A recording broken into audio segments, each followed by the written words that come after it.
first section is the introduction. And chapter 1 is what is self-awareness? It is better to conquer yourself than to win 1,000 battles, by Gautama Buddha. Self-awareness is the capacity within to step back and to look at myself honestly. Knowing my own ideas, feelings, and behaviors can help me to better understand how they affect me and those around me. In order to do this, I must take the time to think back on my experiences, consider my own values and beliefs, and be willing to acknowledge my own shortcomings.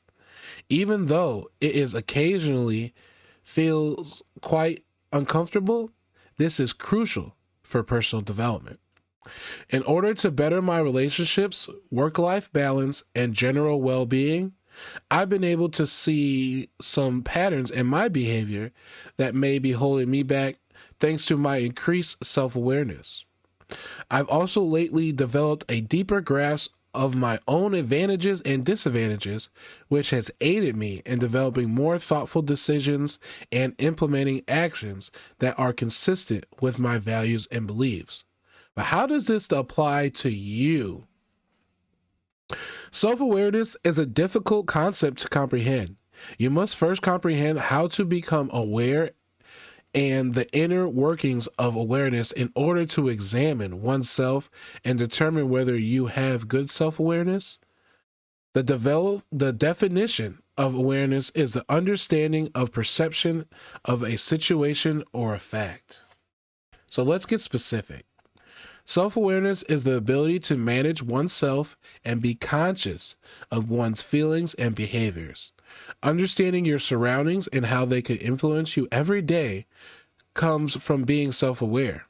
In essence, self-awareness is the process of turning inward and learning more about oneself, being honest with ourselves about who we are, what we want, and how our actions affect those around us. Requires taking the time to reflect on our thoughts, feelings, and behaviors. Because it enables us to make wiser decisions,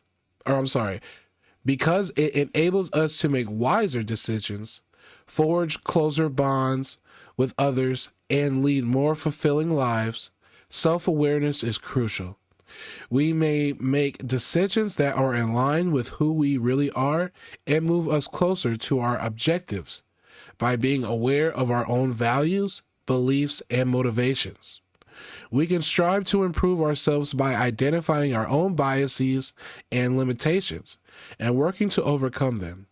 We could develop deeper, more genuine connections with others around us as well as ourselves by being aware of how our actions influence others. Self-awareness is a difficult exercise, but it has a lot of potential advantages. We must be open to criticism, honest, and vulnerable in order to reap the benefits. We can become more self-aware, empathetic, resilient, and able to live more rewarding lives as a result. Chapter 2. Why is self-awareness important? Self-awareness is the ability to take an honest look at your life without any attachment to being right or wrong, good or bad. That is by Debbie Ford. It is impossible to overestimate or undervalue the significance of self-awareness.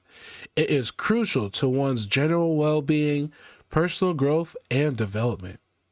You will be able to establish stronger connections both inside and outwardly after you learn to appreciate and understand yourself. You will be able to comprehend, for sure, why bad things might happen to you and how they might affect you or others around you. Now let's put this into perspective. Close your eyes and think of a time you had a bad habit, a habit that once consumed you. It made you feel like you didn't have an identity or a way to overcome that fog on your world.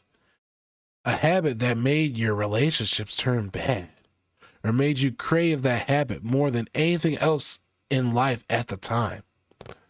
Think about how that habit made you feel. Now, think of what you could have done differently. This is just a short but effective way to start developing the tools to self-awareness and for you personally to be able to look deeper into certain aspects of life. You may become one with yourself and see your strengths and faults if you had better self-awareness at that time. Possessing emotional control and behavioral discipline is another aspect of self-awareness. Two essential components that can make or break your personal growth path are emotional and habitual discipline. Taking charge of your emotions and responding to them in a healthy, understanding, and productive way is the essence of practicing emotional discipline. It's important to recognize your emotions and use them to your advantage rather than stifling or justifying them. This calls for serious mindfulness, self-awareness, and self-control. This can aid in the development of more effective coping strategies for dealing with stress and difficult circumstances. I've personally suffered in the past with emotional restraint. I used to have a short fuse and would frequently respond hastily to tense circumstances.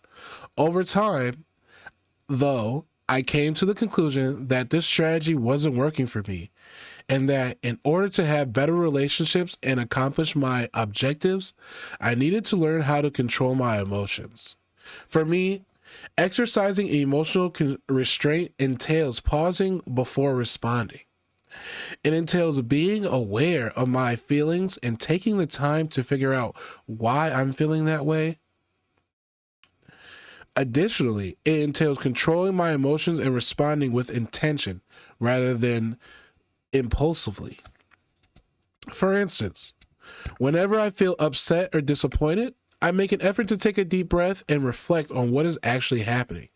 Is my anger a result of someone hurting me? Or am I merely acting out of a habit? I can react more effectively if I take the time to think about my feelings. Although emotional control isn't always simple, I've discovered that it's been quite helpful for my relationships and my personal development. I've been able to communicate better, forge stronger bonds with others, and accomplish my goals with more easily by being more aware of my emotions and deliberate in my replies.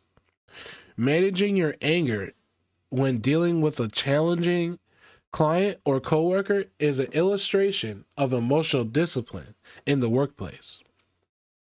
Emotional control would entail taking a step back and evaluating the circumstances objectively instead of reacting defensively or violently. For instance, picture yourself as a customer care agent who gets a call from an irate customer furious about an issue with their order. Emotional control would entail actively hearing the customer's worries, empathizing with their displeasure, and attempting to find a solution rather than reacting defensively or getting offended. This may entail remaining composed and professional throughout the exchange, expressing regret for any errors or difficulties, and making a sincere effort to find a prompt and effective solution to the problem. Instead, habitual discipline focuses on creating and sustaining good routines and behaviors that help you achieve your objectives. This entails making a commitment to a task or goal and maintaining it during difficult times, making short-term sacrifices for long-term success entails creating habits and processes that keep you on track. Showing up on time and being completely prepared for meetings or presentations is an example of habitual discipline in your workplace. This entails developing the practice of scheduling your day in advance, prioritizing your to-do list, and avoiding procrastination. Consider the scenario where you have a crucial presentation that you must give to your team next Monday. Planning your preparation time well in advance, breaking the chores down into smaller, manageable portions, and persistently working towards your objective are all examples of habitual discipline. This could entail scheduling particular blocks of time each day to concentrate on the presentation, conducting a background research, practicing your delivery, and soliciting input from mentors or peers. You may enhance your performance at work, increase your confidence and knowledge, and eventually accomplish your goals more successfully by making it a habit to consistently plan and prepare. You may succeed in any workplace by maintaining your attention, motivation, and organization with the support of habitual discipline. If you want to overcome challenges and accomplish your goals, you need to practice being emotional and habitual discipline. They assist you in maintaining your composure, drive, and fortitude in the face of difficulties.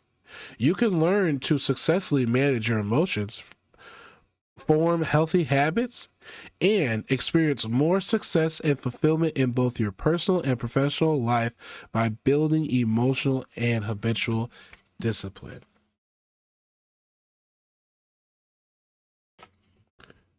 Chapter 3. What is the purpose of self-awareness? Look outside and you will see yourself. Look inside and you will find yourself. By Drew Gerald. I am able to speak from experience when I say that self-awareness is an essential component of human cognition and consciousness. It is the capacity to examine one's own ideas, feelings, and deeds, and to acknowledge that one is a distinct being with a special identity and purpose and personality. Because it enables us to recognize our strengths and shortcomings, comprehend our motivations and ambitions, and make wise decisions about our lives, self-awareness is a fundamental element of human growth and development. In order to have healthy relationships and engage in social activities, it also helps us comprehend other people's perspectives and empathize with them. Additionally, emotional intelligence, or the capacity to understand and control one's own and others' emotions, is directly related to self-awareness. Relationships, leadership, and career success have all been demonstrated to be strongly correlated with emotional intelligence. In conclusion, self-awareness is crucial because it helps us better comprehend who we are, enhance our interactions with others, and accomplish our goals. It is an essential aspect of being human and something we should all work to cultivate over the course of our lives.